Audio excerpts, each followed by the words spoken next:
Memasuki pintu restoran, bau wangi dupa menyeruak menusuk hidung. Seorang perempuan tua berkain kebaya dan bersanggul Jawa menyapa, mengulurkan tangan menyambut dengan ramah. Ia persilahkan masuk tamu-tamu yang datang ke restoran dengan bahasa Jawa halus. "Monggo," sapa perempuan itu mempersilahkan.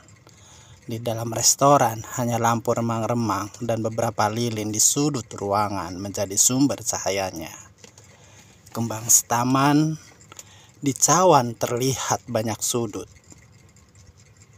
Bangku-bangku dan gazebo serta mebel klasik Jawa disediakan bagi tamu yang menikmati jamuan. Seorang pelanggan segera mendatangi tempat untuk mereka. Ia menyodorkan buku menu dan membawa secari kertas untuk mencatat makanan apa saja yang ia inginkan dipesan. "Silahkan memilih menu yang kami sediakan. Kami akan menyiapkan dalam waktu maksimal 15 menit. Sapa pelayan yang berseragam kain lurik itu. Restoran itu menyediakan makanan minuman khas tradisional Jawa. Berbagai menu langka yang konon hanya disajikan di lingkungan keraton tersedia di sini." Mereka berempat memesan wedang bajigur, seekor ingkung ayam kampung, beserta beberapa makanan kecil lainnya. Tak beberapa lama, makanan yang mereka pesan datang. Segera mereka menyantapnya lahap. "Biasa saja tuh, manis gula merah dan gurih santan, enak banget," kata Pipi. Sementara yang lain mengiyakan saja perkataan Pipi. Mereka berempat larut dalam suasana gembira. Sore itu, usai pulang kerja merayakan kenaikan pangkat Saundari, ia mendapatkan promosi atas kinerjanya yang selalu melampaui target. Malam harinya, Oki gelisah. Ia tak dapat tidur nyenyak. Di mulutnya masih saja terasa masakan ingkung ayam yang aneh. Ia masih saja heran kenapa tidak ada yang merasakan hal yang sama terhadap hidangan itu. Sebagai seorang indigo, Oki sangat sensitif dengan hal-hal yang berbau mistik.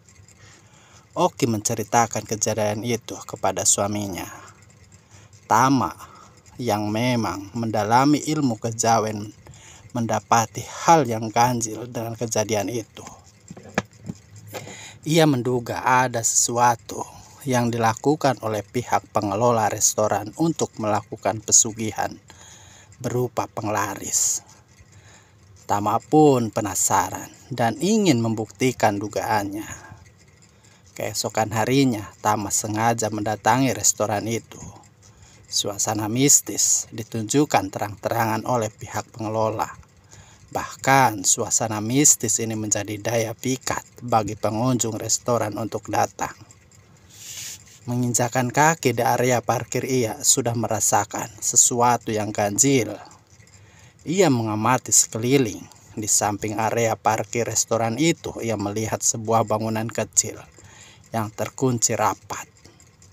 Tama berupaya mendekat untuk melihat lebih dekat. Indra keenam Tama yang sudah terasah mampu melihat dengan jelas ekor ular berkepala mahkota sedang menjulurkan lidahnya. Tama terkejut. Ia terkesima melihat sesuatu yang sungguh tidak wajar. Mendadak punggungnya ditepuk oleh seseorang. "Jangan mendekat. Lupakan apa yang sudah kamu lihat. Dan jangan macam-macam kalau kamu ingin selamat," ancam orang itu kepada Tama. Tama kaget bukan main. Ia melongo pada sosok laki-laki setengah baya bertubuh pendek gempal berkepala gundul itu. Sebulan kemudian, tersiar berita surat kabar seorang karyawan restoran itu tewas karena digigit ular berbisa ketika sedang mencuci piring.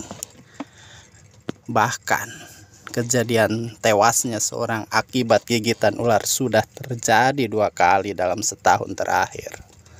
Sebelumnya, seorang pengunjung restoran juga tewas di toilet dengan luka bekas gigitan di lehernya. Mereka menjadi tumbal atas pesugihan yang dilakukan untuk penglaris di restoran itu. Pada berita di televisi lokal itu, Tama melihat laki-laki yang mengancamnya sedang diwawancarai wartawan sebagai pemilik restoran. Tamat. Cerita ini hanya fiktif.